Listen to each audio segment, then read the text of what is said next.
आज हम कुछ इम्पोर्टेंट बात करने जा रहे हैं। ये बात वैसे स्टूडेंट के लिए है जो 8, 9, 10th के लिए तैयारी करते हैं और नए स्टूडेंट खासकर है उनके लिए ये बात कहना चाहते हैं कि आप लोग मैथ से दूर मत भागिए। अगर पढ़ाने वाला अगर सर अच्छा है ना तो पढ़ने भी मज़ा आता है, और पढ़ाने वाला सर अच्छा है तो हर सवाल भी आसानी से समझ में आता है। तो कहने का मतलब यह है कि आप लोग मैथ अगर पढ़ना चाहते हैं तो उसकी कंसेप्ट को पढ़िए। कंसेप्ट कहने का मतलब कि जहाँ तहाँ से नहीं, फुल्ली उसका कंसेप्ट के बारे में आप ज्ञान लीजिए। ऐसे नहीं कि वो क्वेश्चन पढ़े उसको रिवाइज करके सीखे, नहीं, वो क्वेश्चन कौन सा कंसेप्ट पे बनता है वो कंसेप्ट आप जानने का कोशिश कीजिए।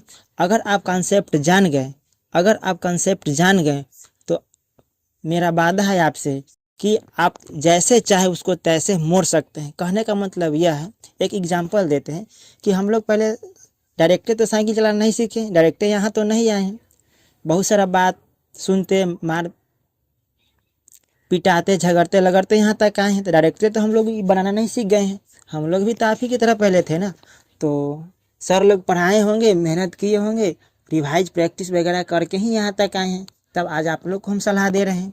तो कहने का मतलब पहले सीखिए, उसके बाद आप देखिए। जैसे कहने का मतलब यह है मेरा कि जब हम लोग छोटे से उम्र में साइकिल चलाना सीखते हैं तो क्या डायरेक्ट साइकिल चलाना सीख गए थे?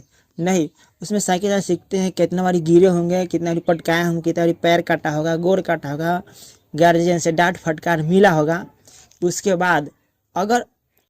बाद अगर साइकिल चलाना हम लोग सीख जाते हैं तो आज कोई आदमी या कोई व्यक्ति कहेंगे कि यार बरसात के भी दिन है तो उसमें भी हम लोग चला के निकाल देते हैं, पानी जमा हुआ है तो उसमें भी इसे निकाल देते हैं, कोई कल्टी खेत आ गया और पीछे कोई बोरा या घास लादा हुआ है तो फिर भी हम लोग निकाल देते हैं। क्यों निकाल देते हैं? क्योंकि हम लोग उस पर इतना ना प्रैक्टिस कर ले, इतना ना सीख लिए हैं कि उसको जैसे चाहे हम वैसे नचा सकते हैं साइकिल को, और जैसे चाहे 2 गो 3 गो 4 गो के बैठा के भी घिस सकते हैं।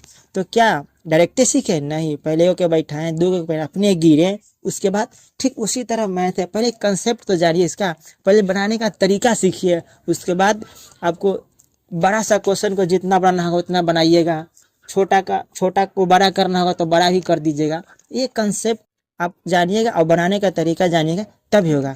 तो आप लोग से हम एक ही बात कहेंगे कि कंसेप्ट जानने का कोशिश कीजिए। अगर कंसेप्ट जान गए तो फिर उसको आप जैसा चाहे वैसा तोड़ सकते हैं। तो आज भर इतना ही, मिलते हैं नेक्स्ट वीडियो में।